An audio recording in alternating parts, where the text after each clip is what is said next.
여러분 안녕하세요. 오늘도 하나님 안에서 즐거운 하루가 되시기를 바랍니다. 함께 찬양하며 우리 주님 앞에 예배하겠습니다.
이제 오늘 우리에게 주시는 하나님의 말씀을 같이 읽고 함께 은혜를 나누겠습니다. 오늘 말씀은 열왕기하 22장입니다. 우리 같이 영상을 보면서요, 한 절씩 읽도록 하겠습니다. 요시야가 왕위에 오를 때 나이가 8세라. 예루살렘에서 31년간 다스리니라. 그의 어머니의 이름은 여디다요 보스갓 아다야의 딸이더라. 요시야가 여호와 보시기에 정직히 행하여 그의 조상 다윗의 모든 길로 행하고 좌우로 치우치지 아니하였더라. 요시야 왕 18째 해에 왕이 무술람의 손자 아살리아의 아들 서기관 사반을 여호와의 성전에 보내며 이르되, 너는 대제사장 hil기야에게 올라가서 백성이 여호와의 성전에 드린 은 곧 문지킨 자가 수납한 은을 계산하여 여호와의 성전을 맡은 감독자의 손에 넘겨 그들이 여호와의 성전에 있는 작업자에게 주어 성전에 부서진 것을 수리하게 하되 곧 목수와 건축자와 미장이에게 주게 하고 또 제목과 다듬은 돌을 사서 그 성전을 수리하게 하라. 그러나 그들의 손에 맡긴 은을 회개하지 말지니 이는 그들이 진실하게 행함이니라. 대제사장 힐기야가 서기관 사반에게 이르되 내가 여호와의 성전에서 율법책을 발견하였노라. 힐기야가 그 책을 사반에게 주니 사반이 읽으니라. 서기관 사반이 왕에게 돌아가서 보고하여 이르되 왕의 신복들이 성전에서 찾아낸 돈을 쏟아 여호와의 성전을 맡은 감독자의 손에 맡겼나이다. 또 서기관 사반이 왕에게 말하여 이르되 제사장 힐기야가 내게 책을 주더이다 하고 사반이 왕의 앞에서 읽음에 왕이 율법책의 말을 듣자 곧 그의 옷을 찢으니라. 왕이 제사장 힐기야와 사반의 아들 아히감과 미가야의 아들 악볼과 서기관 사반과 왕의 시종 아사야에게 명령하여 이르되 너희는 가서 나와 백성과 온 유다를 위하여 이 발견한 책의 말씀에 대하여 여호와께 물으라. 우리 조상들이 이 책의 말씀을 듣지 아니하며 이 책에 우리를 위하여 기록된 모든 것을 행하지 아니하였으므로 여호와께서 우리에게 내리신 진노가 크도다. 이에 제사장 힐기야와 또 아히감과 악볼과 사반과 아사야가 여선지 훌다에게로 나아가니 그는 할하스의 손자 디과의 아들로서 예복을 주관하는 살룸의 아내라. 예루살렘 둘째 구역에 거주하였더라. 그들이 그와 더불어 말하매 훌다가 그들에게 이르되 이스라엘 하나님 여호와의 말씀이 너희는 너희를 내게 보낸 사람에게 말하기를 여호와의 말씀이 내가 이곳과 그 주민에게 재앙을 내리되 곧 유다 왕이 읽은 책의 모든 말대로 하리니 이는 이 백성이 나를 버리고 다른 신에게 분향하며 그들의 손의 모든 행위로 나를 경노하게 하였습니다. 그러므로 내가 이곳을 향하여 내린 진노가 꺼지지 아니하리라 하라 하셨느니라. 너희를 보내 여호와께 묻게 한 유다 왕에게는 너희가 이렇게 말하라. 이스라엘의 하나님 여호와가 이같이 말씀하셨느니라. 네가 들은 말들에 대하여는 내가 이곳과 그 주민에게 대하여 빈터가 되고 저주가 되리라 한 말을 네가 듣고 마음이 부드러워져서 여호와 앞 곧 내 앞에서 겸비하여 옷을 찢고 통곡하였으므로 나도 네 말을 들었노라. 여호와가 말하였느니라. 그러므로 보라, 내가 너로 너의 조상들에게 돌아가서 평안히 묘실로 들어가게 하리니 내가 이곳에 내리는 모든 재앙을 네 눈이 보지 못하리라 하셨느니라. 하니 사자들이 왕에게 보고하니라. 오늘부터 우리가 살펴볼 왕은 유다의 왕들 중에서 가장 신명기적인 개혁적인 왕이었다라고 평가를 받는 요시야 왕에 대해 알아보도록 하겠습니다. 1절에 보면 요시야가 왕이 되었을 때의 나이가 겨우 8살이었다라고 이야기하고 있는데요. 요시야 왕은 왜 이렇게 어린 나이에 왕이 되어야 했던 것일까요? 그 이유를 열왕기하 21장에서 볼 수가 있는데 요시야의 아버지는 아몬이라고 하는 왕입니다. 할아버지가 므낫세 왕이죠. 할아버지 므낫세는 우리가 어제 살펴본 것처럼 정말로 악한 왕이었습니다. 온갖 우상숭배란 우상숭배는 죄다 하는, 그것도 원조들이 학을 뗄 정도로 엄청나게 열정적으로 하는, 그리고 자신만 하나님으로부터 멀어진 것이 아니라 온 유다 백성들까지 우상숭배로 물들여 버렸던 왕이었습니다. 다행히 말년에 정신을 차리고 철저하게 회개하여 우상을 지우고 백성들에게 하나님만을 섬기라고 했지만은 늦어도 너무 늦은 감이 있었습니다. 그 뒤를 이어 왕이 된 사람이 요시야의 아버지인 아몬이라고 하는 왕입니다. 그런데 아몬은 자기 아버지 므낫세가 회개하고 하나님을 따른 그 모습을 본받지는 않고 므낫세가 막 나갈 때의 모습만큼이나 심하게 하나님을 따르지 않고 우상의 길로 행했습니다. 그런 그를 하나님이 심판하셨는데 신하들이 아몬을 배신하고 살해해버린 것입니다. 그래서 아직 8살밖에 되지 않은 요시야가 백성들에 의해 왕으로 추대되어진 것입니다. 그러니까 어린 요시야 왕이 물려받은 이 유다라고 하는 나라의 영적인 상황이 어떻겠습니까? 깨지고 망가질 대로 박살이 난 상태였습니다. 성한 곳이라고는 한 군데도 없는 완전히 황무지와 같은 상황이었습니다. 신앙적인 축복은커녕 하나님의 심판과 징계의 빚더미만을 물려받은 상태였습니다.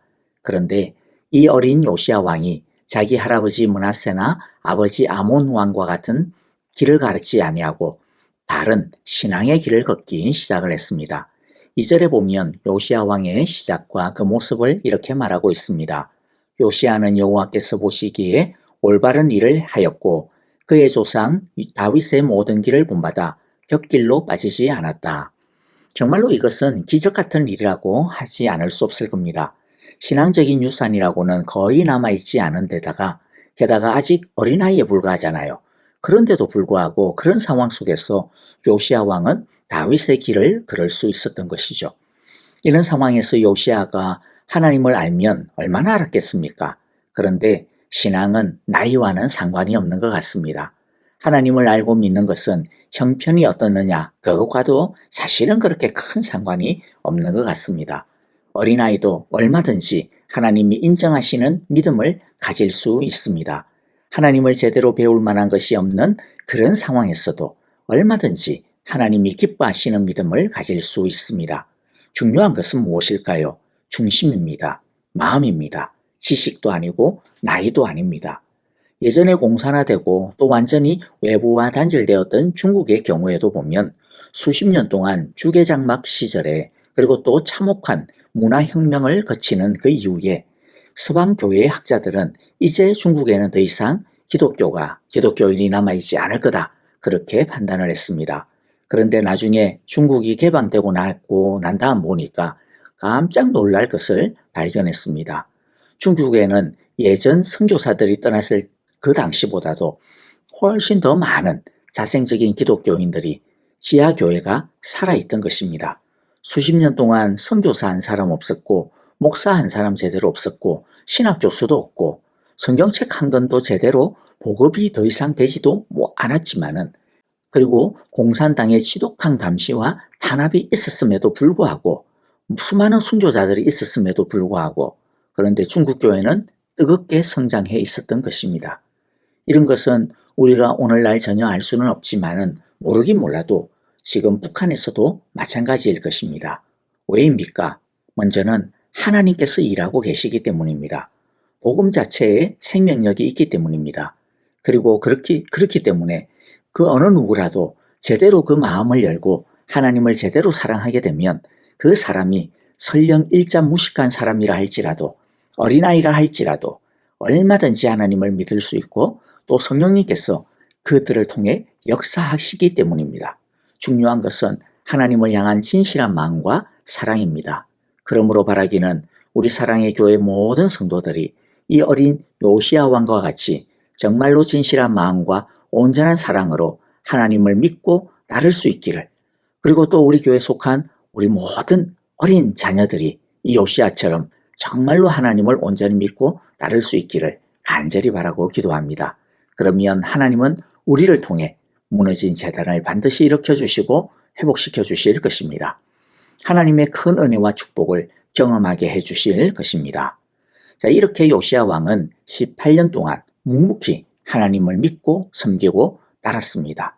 이렇게 묵묵히 18년 동안 하나님의 성전을 사모하였던 하나님을 믿고 따랐던 이 요시야 왕에게 어떤 기회가 하나님께서 허락해 주셨습니까?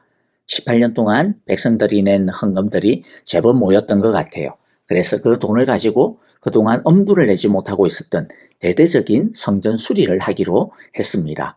이렇게 성전 수리를 하니까 어떤 일이 일어났습니까? 성전에서 율법책을 발견하게 된 것입니다. 요시야 왕이 이 율법의 책을 내용을 듣고는 애통해하며 자기의 옷을 찢었습니다. 그러니까 사실 일련의 이러한 모습들을 보면 요시야 왕은 마치 이 율법 책의 내용을 생전 처음 들어보는 것 같아 보입니다. 그것은 아마도 므낫세와 아몬 왕 시절에 우상 숭배를 극렬하게 하면서 하나님의 율법책을 전부 다 없애버리지 않았나 싶습니다. 그리고 왕은 항상 율법책을 읽고 들어야만 했었거든요. 그런데 만일 율법책들이 있었다면 요시야가 그 내용을 듣고 이렇게까지 격한 반응을 보이지 않았을 것입니다. 그 말씀을 듣고 이 말씀이 뭐냐 이러면서 선지자에게 이 말씀의 뜻이 뭔지 좀 알아봐 달라 그렇게 굳이 하지 않았을 겁니다. 그러니까 요시야 왕은 생전 처음으로 이 율법책의 내용을 알게 된 것이죠. 중요한 것은 성전을 수리하니까 숨겨져 있던 율법책을 발견하게 되었고 이 율법책을 발견하였기 때문에 요시야는 대충 들어왔던 것에 기초해서 하는 신앙개혁이 아니라 이제는 본격적으로 하나님의 말씀의 토대 위에서 제대로 개혁하고 부응할 수 있게 된 것입니다.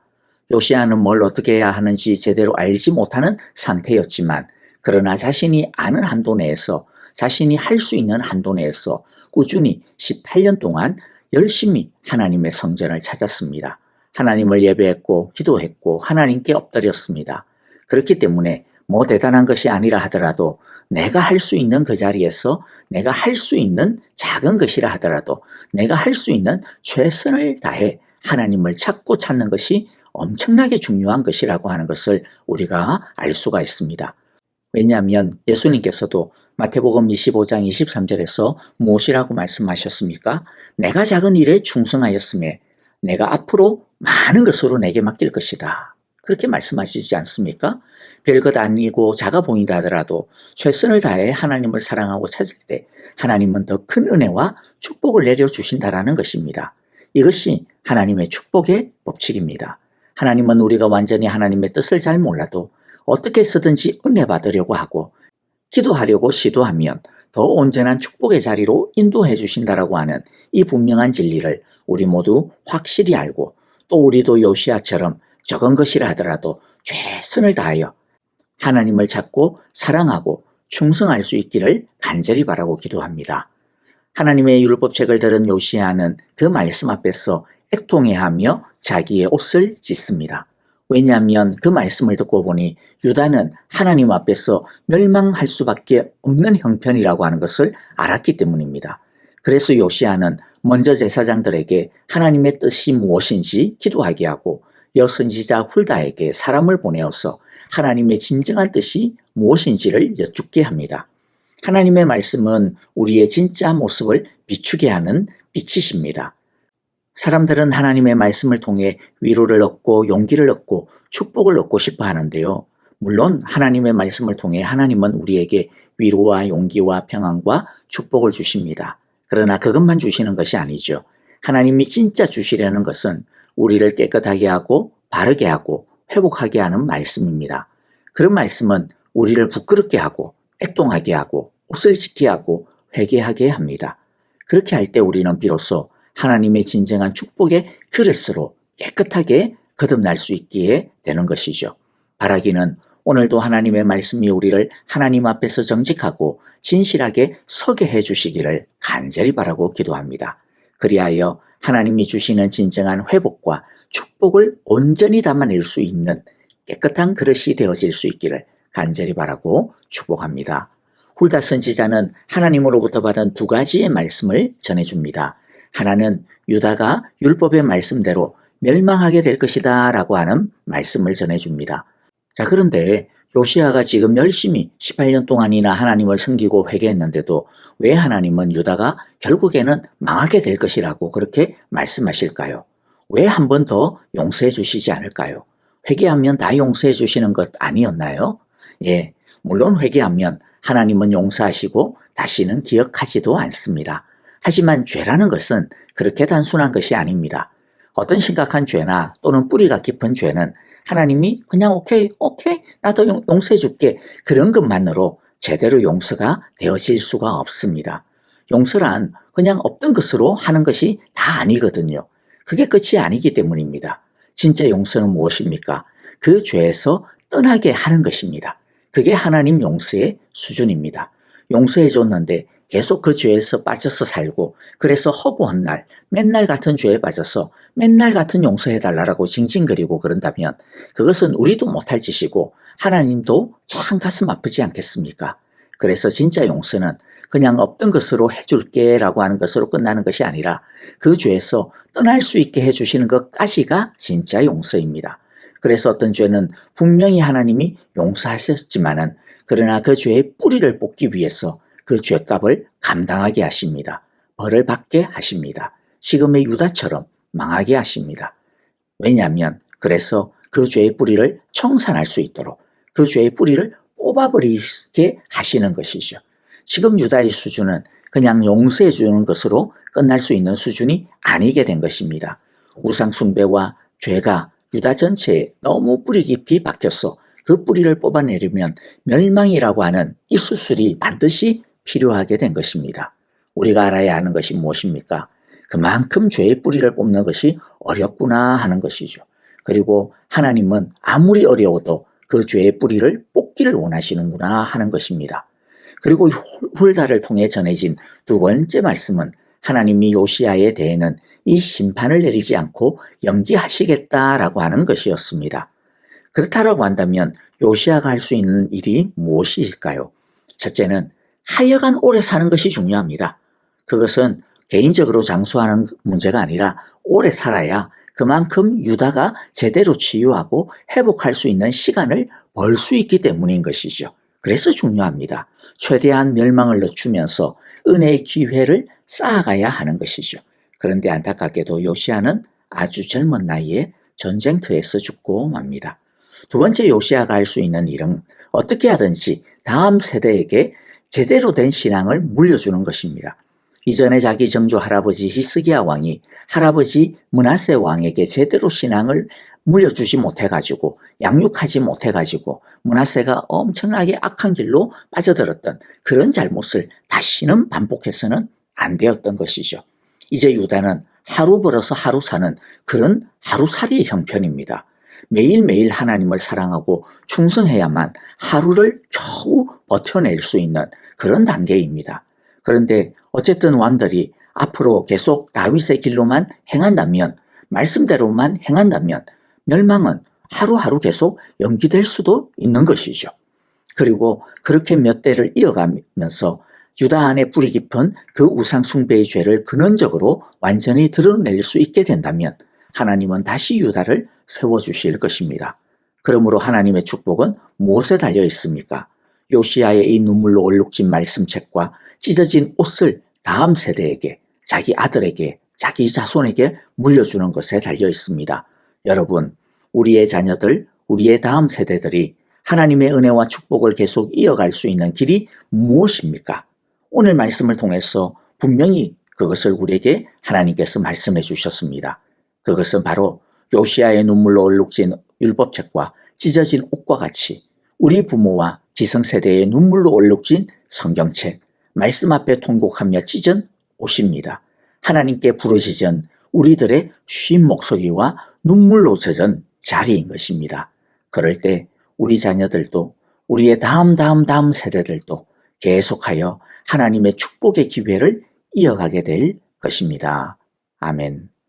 오늘 우리에게 주신 귀한 말씀의 은혜들 마음가운데 새기면서요. 성령님께서 우리에게 주시는 각자에게 주신 그 말씀과 양심의 소리들을 따라 이 시간 하나님 앞에 찬양하며 기도하도록 하겠습니다. 교회와 또 우리 성도님들을 위하여 기도할 때 오늘 말씀처럼 오늘은 특별히 우리 다음 세대들, 우리 자녀들을 위해서 기도했으면 좋겠습니다. 그리고 또 우리 자녀들에게 눈물로 얼룩진 율법책과 찢어진 옷을 물려줄 수 있는 우리들이 되어질 수 있기를 위해서 또 기도했으면 좋겠습니다. 또 여러 우리 형제자매들의 문제들과 아픔을 가지고 중보 기도했으면 좋겠습니다. 특별히 우리 지수영 집사님과 이경 집사님, 주님 그 암으로부터 고치시고 치유하여 주소서. 그리고 그 외에도 여러 아프신 성도님들이 많이 계신데요. 우리가 함께 그들을 위하여 사랑으로 같이 기도했으면 좋겠습니다. 선교사님들을 위해서도 기도를 계속 이어갔으면 좋겠습니다. 이제 찬양 드리며 기도하겠습니다.